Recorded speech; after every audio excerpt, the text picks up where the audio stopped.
Meaning of congruence rule 1 जैसे मैंने लिखा है, क्या मतलब होता है। देखो ये 5 रूल है, अगर आपने 5 रूल आपके दिमाग में रहेंगे ना एक साथ, कि अगर एक बार आपने पढ़ लिया 5 रूल, फिर आपको कभी कंफ्यूजन नहीं होगी, ठीक है।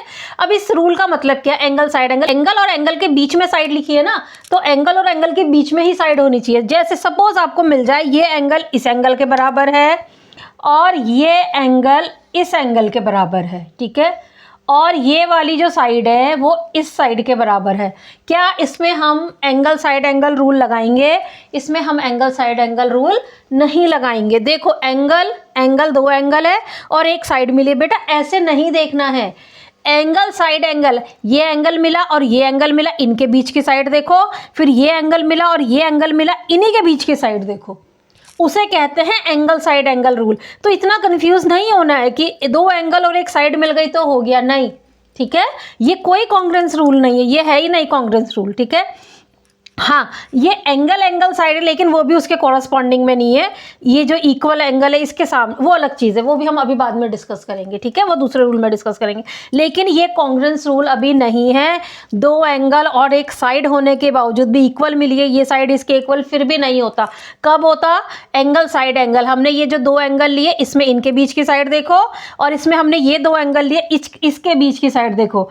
अगर इसकी जगह आपको ये 2 साइड इक्वल मिल जाए, यस, अब ये दोनों ट्राइंगल कॉन्ग्रेंट है। और कॉन्ग्रेंट लिखेंगे कैसे, आपको कैसे बताया था? ऐसे लिखेंगे आप, पहला तो लिख देंगे आप ट्राइंगल ABC को, तो डायरेक्ट लिख दो ABC।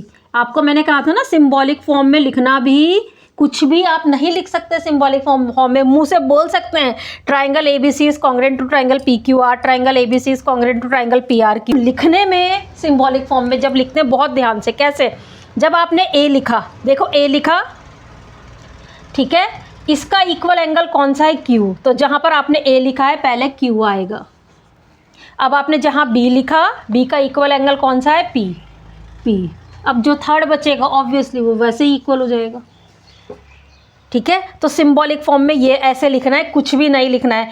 देखो इसका यूज़ क्या होता है, जब भी आपको क्वेश्चन मिलते हैं, देखो इस टाइप के कुछ क्वेश्चन मिलते हैं, ऐसे मिल जाएगा आपको कि this angle is equal to this angle, ठीक है, और ये साइड इसके इक्वल है, तो प्रूफ करो कि AB is equal to CD, ऐसे मिलते हैं ना हमें क्वेश्चन, या प्रूफ करो कि BO is equal to OD, ऐसे क्वेश्चन मिलते हैं, ठीक है। तो देखो ये ज़्यादातर जो क्वेश्चन मिलते हैं ना, proof that this equal to this, ये ज़्यादातर कॉन्ग्रेंट मेथड के मेथड से होते हैं। ये देखो अगर हम ट्राइंगल AOB और DOC में ले लें, ठीक है, क्या होता है, देखो ये वाली साइड इस साइड के इक्वल है, ये एंगल इसके इक्वल आपको ऑलरेडी गिवन है, और ये देखो ये वर्टिकली अपोजिट एंगल हो OD CPC, corresponding parts of congruent